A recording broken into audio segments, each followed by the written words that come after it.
Hello, good morning, good afternoon, good evening, wherever and whenever you might be joining us from, or you might be listening to this podcast from. I want to specially welcome you to the podcast on the keys and the laws of academic excellence. Yeah, how have you been? How have been your week? I do hope you've had a mind blowing week like I did. Welcome, welcome, welcome, welcome. It's going to be a very beautiful time on this podcast today, right? I'm going to be sharing you a very insightful and important key and love academic excellence like we would often do. All right, it's my responsibility to help you identify, understand, so you can apply and engage the keys and the laws of academic excellence. And today we are going to be doing that in a very short time. All right. But just before we go on, all right, I want to help you understand that every one of these podcasts, all right, or every one of these episodes from this podcast will be recorded, all right, and will be uploaded on Spotify, on AudioMac, right, on Facebook, on YouTube, right, Telegram, wherever you get your podcast from, it will all be uploaded there so you can listen to each part or each series or each episode on the go. All right, welcome, welcome, specially. All right, well, since 2023, all right, the year 2023 was a very decisive year. That was the year I finally agreed, I was going to dedicate my time, my passion, my experience and my gifting, to helping the global student community identify, understand, and apply the keys and the laws of academic excellence, right? And by 2024, right, we are gathering our data and we realized that we've been able to reach out to 1,003 students, right, via our virtual and physical conferences, workshop, and seminars, all right, through our books, short clip movies, and content, and other forms of method we would often use to reach out to the global student community.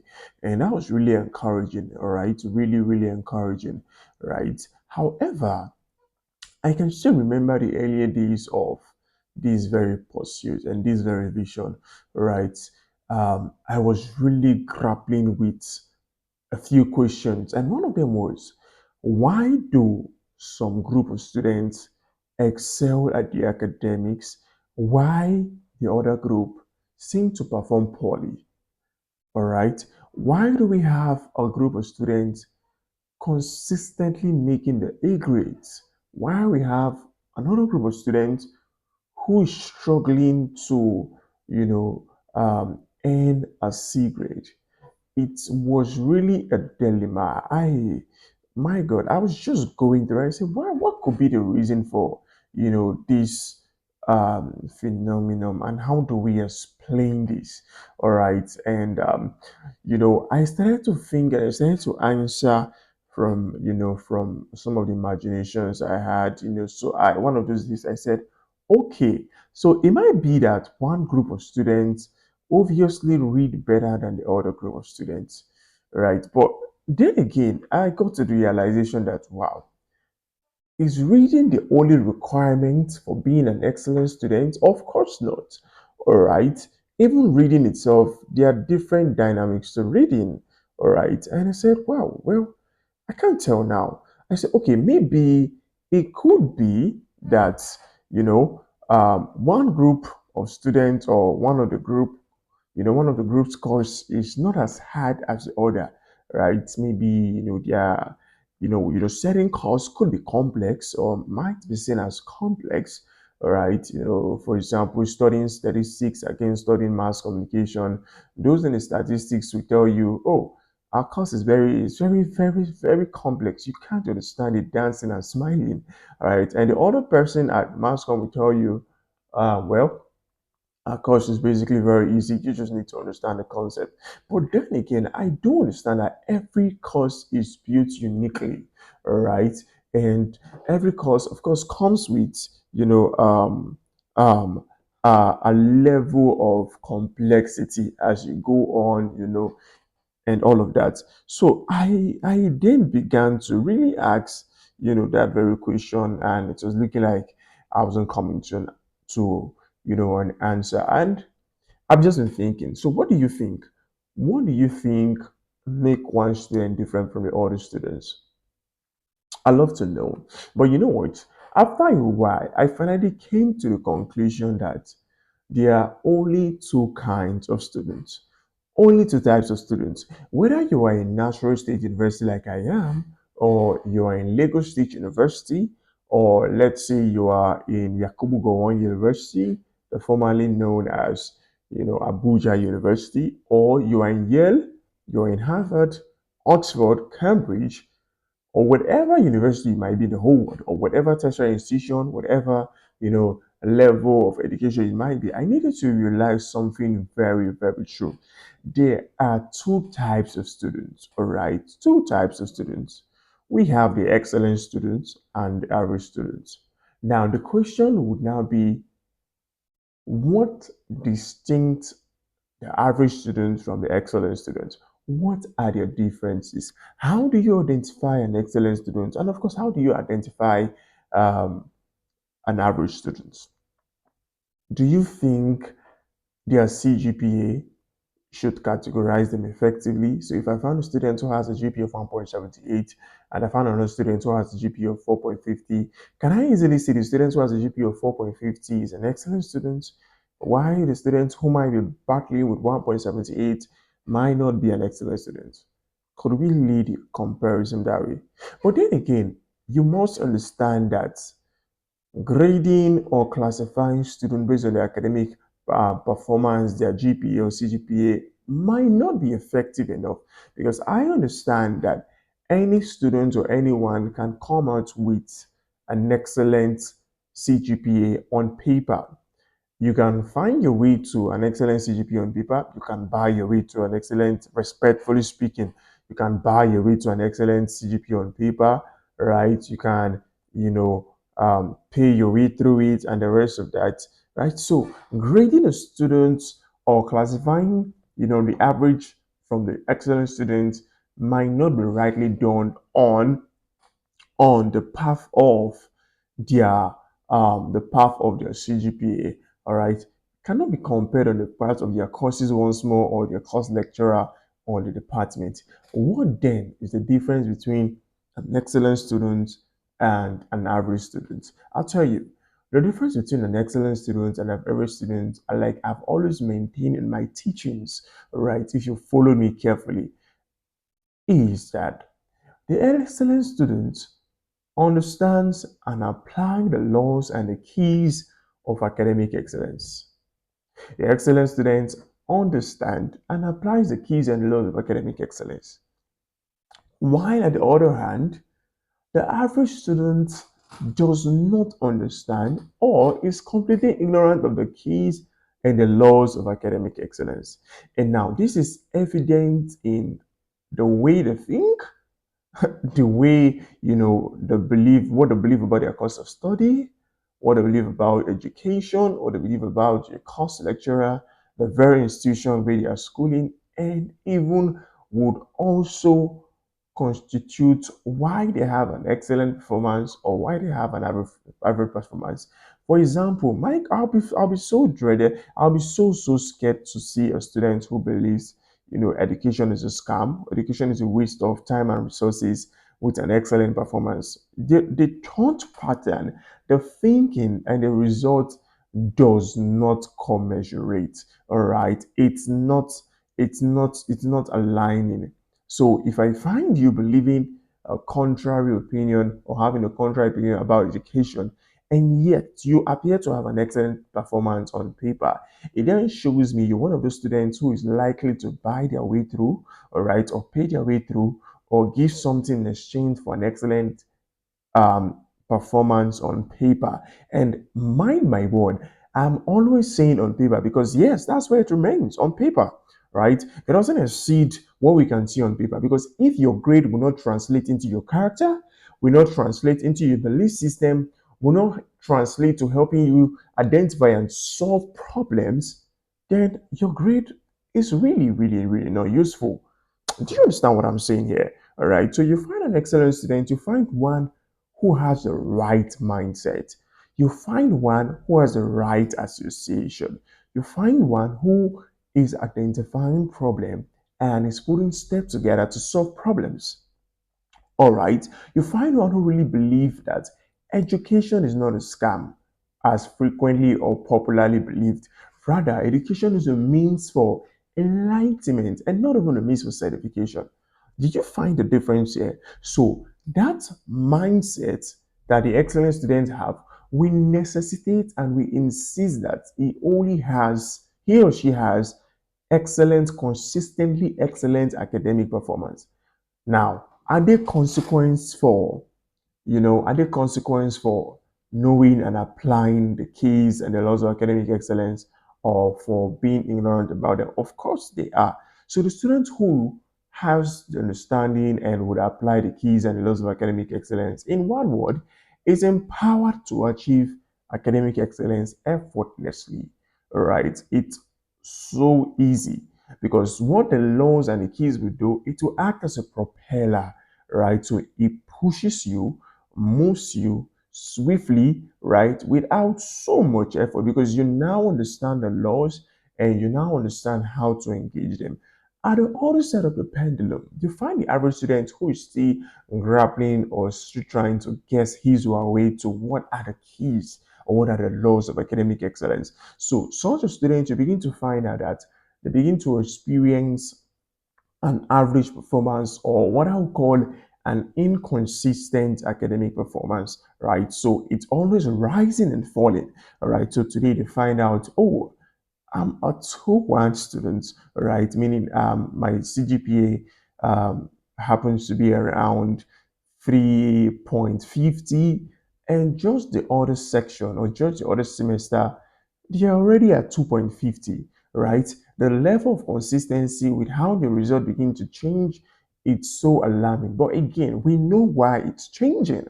We know why we know why it wouldn't be so alarming, or we know why it wouldn't be so confusing. Then again, we understand that one without the keys or the laws of academic excellence is bound to experience inconsistent academic performance. All right. Now, these are my thoughts with you. Now, the question will be, why am I telling you this? Why do I choose to give you this as an introduction? Why do I have to take you all back to 2023? Why do I have to open your eyes to the differences between, the excellence and the average students? Now, it because in this uh, very new series we're going to be running, I'm going to be teaching you about one of the most profound keys and laws of academic excellence. I watched this very key moved me from 1.78 GPA in my very first semester with 4 faith courses, all right, to an excellent student who would later graduate as one of the best students. I watch this very key move other students from low performance to an excellent performance. And I thought about it. I said, well, this is just the right time to teach you about the keys and the laws of academic excellence, and one which is very pressing, and that is the magic of continuous assessment.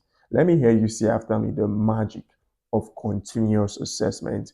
Right, the magic of continuous assessment. All the parts, this is part one, of course, all the parts of this very podcast we were recorded and, of course, uploaded on Spotify, on Telegram, all right, on YouTube. On our YouTube channel, you can just search Arise Michael Godfrey, right? On LinkedIn, Facebook, AudioMac, right? Wherever you get your podcast from, it will, right? It will be there, all right? So let's move on. Let's move on. Let's move on. So guess what I found on Facebook that inspired me to teach about the magic of the continuous assessment. So last year, all right, last year around November or thereabout, I was enjoying myself surfing the internet, enjoying myself going through posts and the rest of that. When I found a post on Facebook with many congratulatory messages and comments. So, I'm a Nigerian. You know how it is. You know, when he said, when you find a fellow Nigerian running, right, you don't need to ask, why are you running? This is the Nigerian context. Why are you running? You join them to run. So while you're running, you now speak to your partner in the run race, and you tell him, you ask the person, you say, Why are we running? Why are we running? Is there a problem? But make sure you're running, all right? Make sure you ask the question why you're running. You don't want to wait and say, hey, why are they running? No, no, no. Run in the same direction they are, right? You might find safety, all right? And while you're running, you just act. And you never can tell. You might just be running because but the person might just be running because he or she might be pressed. But of course, safety comes first, right? All right. So that was the attitude I had while I saw this very post with many congratulatory message. So I was like, so I liked the post and commented congratulations too. All right. But it occurred to me that it was a post that had the result sheet of a final year students. All right. And what was really thrilling about these very, very results was that the student had a perfect grade point. Okay, my apologies for the typo. Had not HRD, HAD, all right. The student had a perfect grade point average, a perfect GPA of 5.00. And now listen, from information I gathered, it was the first time, it was the first of its kind in that very department. Talking about the Department of English. How did he do it? How did he do it? That was the question in my mind. I mean, how did you hit a GPA of 5.00 in a department like English, where it has never been done? A department where we have series of complaints of students always graduating with, second class lower or, at most a second class upper and the rest of that. So it was really, really surprising for me. How did he do it? So I felt there was something magical about his performance. And yes, there was. After studying, the pattern, the results for a few time, right? For some time, I really give myself to studying. I had to just look at it very carefully. I found the magic. And guess where the magic was? The magic was lying right in his continuous assessment. All right. Now I'm going to give you the same experience I had. I have the slides, I have the pictures of these very students, his academic performance. So I'm going to walk you through it, right? We're going to observe certain things. You're going to share with me your observation on the comment box, and I'm going to share with you my observation. All right. So let's look through it. So the name of the university is Natural State University Cafe, all right? The name of the student is Baba Hassan Ibrahim. So, Baba Hassan Ibrahim, wherever you are in the world, just know you've made us so proud, right? The global student community is so proud of you, and you are a hero for today's episode. All right. So, the program is BA English. This happens to be his first semester, 400 level. All right. So, now let's look through it. So, he had 7 courses, all right? He had a number of 7 courses. So let me walk you through the first slide. So I'm going to walk you through his scores for the his scores for the CA, the exam, and the total, like you would be seeing right now. All right. So this is the results. So let's go back to the first slide. All right. So the first course, which is English 418, right? He had a CA of 24 and he had an exam score of 47. CA is over 30, exam is over 70. All right, so he had a CA of 24 in his first course, an exam score of 47, which brings brings us to a total of 71. The second course, he had, a total of 21 over 30 for his CA and 53 over 70 for his exam score, and that brings us to a total of 74. His third course, he had a performance of 20 over 30 in his CA and 50 over 70 in exam, and that brings us to a total of 70. All right, English 41415. He had a CA score of 25 over 30 and an exam score of 46 over 70, and that brings us to a total of 71. All right. English 413, which happens to be his fifth course, he had a score of 25 over 30 for his CA and a score of 45 over 70 for his exam. And that brings us to a total of 70. All right. His sixth course, he had 28 over 30 for his CA. All right. And he scored 45 over 70 for his exams. And that brings us to 2073. And lastly, he had a score of 22 over 30 in his CA in the last course and 48 over 70 in his exam, and that brings us to a total of 70. Now, if you look at the place that say previous CGPA, he scored 4.10. All right, this already shows you this is one excellent student playing with the keys and the laws of academic excellence. So mind blowing. As I speak to you and as I teach you about the continuous assessment, guess what? I am so happy I'm doing this.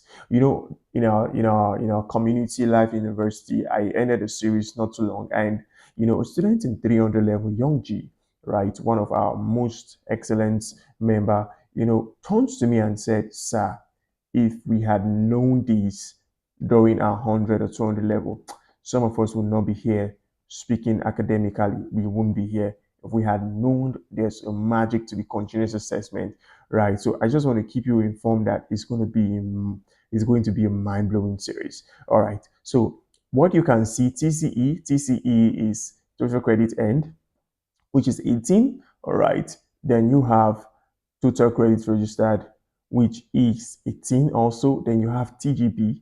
TGP is total grade points. All right, total grade points, while GPA, of course, is grade points per average. All right, grade per average. All right, and you find that that is 5.00. Now, looking at this once more, what did you observe? Let me give you 60 seconds to tell me what you observed because I really want to know. Look at his performance carefully. What did you observe? What can you observe? What can you really observe? All right, what can you observe?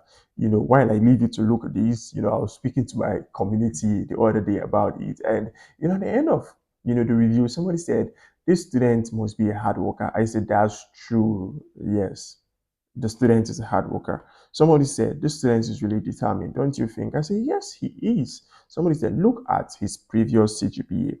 You already tell this is one hardworking, serious student. I said that is true. What else do we have for a review? And somebody said, just looking at this, I think these students understand that he can, graduate with an excellent performance. So he had to put up this result. I said, okay, well, that is also true. Somebody said the student appears to be very intelligent. I say, that is right. Of course, he appears to be intelligent. But what do you think? What is your observation about this? What is your observation about this? And now, while you go through your observation, I'd like to give you my observation, basically free observation. I'd like to walk you through it very quickly. And for the rest of this series on the magic of continuous assessment, I'm going to be going through one of these observations, and we're going to be going through it as we unfold the untold secrets about tests, about assignments, and about attendance. Of course, these three makes up, the continuous assessment, All right, so what did I observe? The first thing I observed is that I like to give you this as a lesson. Continuous assessment is a very important step on the ladder of academic excellence. And Mr. Hassan understood this and he didn't play with his CA. Did you observe that in all of his 7 courses, he had at least 20 and above for his continuous assessment? And continuous assessment is over 30. So for every one of his course, he showed a great deal of understanding of this very key of academic excellence. 24 over 30, 21 over 30, 20 over 30, all right, 21 over 30, 24 over 30, 20 over 30, 25 over 30, 25 over 30, 28 over 30, 22 over 30. So it shows the students understand that this law is a very important law. And I have always thought about the ladder of academic excellence. I'm sure you might have seen the video on YouTube. Just search on the ladder of academic excellence. The steps of the ladder once more. Let me introduce you to that. How did I said 80% of the students community, all right, so 80% of the students you have in your institution don't climb the ladder of academic excellence. There is such a thing as the ladder of academic excellence, right? Only 20% of the students are ready or we climb the ladder of academic excellence. I'll tell you why in a jiffy. On the steps on the rung of the ladder of academic excellence, there are different steps, and each step signify a process a student must go through. And of course, you will remember that you will recall from our last series on the law of process, I talked extensively about this, so I wouldn't want to go into detail. But I know I told you that one of the steps there on the ladder is that for continuous assessment. All right, so now you find the student who has a perfect understanding of the continuous assessment and is not ready to play with it at all. I will go in more detail, all right, while I walk you through the next coming series and the rest of that, right? Then secondly, I observe that, and I want to give you this as a lesson. Preparation for exam does not exceed preparation for CA. Or do I put it this way? Preparation for exam should not exceed preparation for CA. Now, once more, looking at Mr. Hassan exam score, you will notice that he had 53 and then 55. All right, he had 53 and 55. All right, sorry, he had 53 and 50. All right, and for the rest of his course, his exam score were below 50. So only two courses were around the range of 53 and 50. The rest of the courses were below 50. This shows you something. What does it show you? It shows you and it tells you that his preparation for CA did not far exceed his preparation for exam. Many students, we can really be very delusional. And we are delusional in that we hope that our exam score alone can make the difference. We hope that our exam score alone can overturn an average performance, can overturn an average score in your CA. We don't get to see in the light that your score from your CA will only act as a multiplier when added to your exam, meaning you should even rely more on your CA score to get the job done for you than you should rely on your exam score. But the healthy balance is that the same preparation you give to your exam should be the same you give to your CA. So I find a whole lot of students when is the exam week, and mind you, the exam week is not even the best time to read. If you have to wait until the exam week to read, then you're not an excellent student. Yeah, it's one of those red flags. An excellent student doesn't wait for the exam to begin to read. In fact, an excellent student will often rest more during the exam period. Do you understand? Why the pressure? If I plot you a graph, what should look like a graph, I'll do that in the next section, the next episode. You will see the graph that the excellent student follows and the average student follows. And I'll show you that it's best seen on the charts. All right. Now, you need to understand something. The same passion or the same preparation you give to your CA should be the same you give to your examination. The same you give to your exam should be the same you give to your CA. Understanding this is very fundamental because now we see a student who understands this and is able to maintain a healthy balance because he knows whatever I get in my exam when added to my test will turn out to be very, very, very impressive. And if you notice carefully, he had 71, 74, 70. 71, 70, 73, 70, which is already another talking point, another observation. But I'll let you know about that in the next series. How that it is easier to score an A grade than it is to score a B or C grade when you do your job, when you do your homework well with your CA. It then means this guy, when it was time to submit his assignment, he submitted as at when needed. He didn't copy. He didn't copy. If he copied, we would have had at least two students, all right, having 5.0, but we have one. When it was time to prepare for a test, he did as though he was preparing for an exam because he knows the test score will definitely multiply my exam score. He had a very beautiful understanding of the law of this very key, which is the magic of continuous assessment. And I just hope as we go through this very series on the magic of continuous assessment, you are able to find this key very helpful. And I can assure you, if you apply the things I'm going to be showing you, you will experience a shift in your academic performance. Well. I love to bring to your notice that it's about time and we've come to the end of the first episode on the magic of continuous assessment, which is the part one. All right. Now, I understand you might have questions, you might have areas where you need to be cleared on. So, if you have questions or you have areas you need me to throw more light on, you know what I need you to do? Just write me on 07032300590, the number displayed on your screen. If you might be listening to this in the audio format, 07032300590. The dialing code is +234. All right. Or you can write me on Gmail, on mail at arisegodfrey@gmail.com.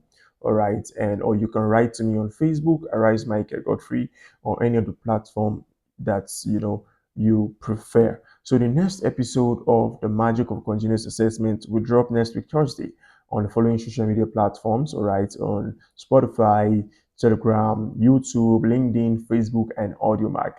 You don't want to miss. All right, so all the way from Nashville State University, I want to say a happy weekend to you and do have a beautiful day ahead. Thank you.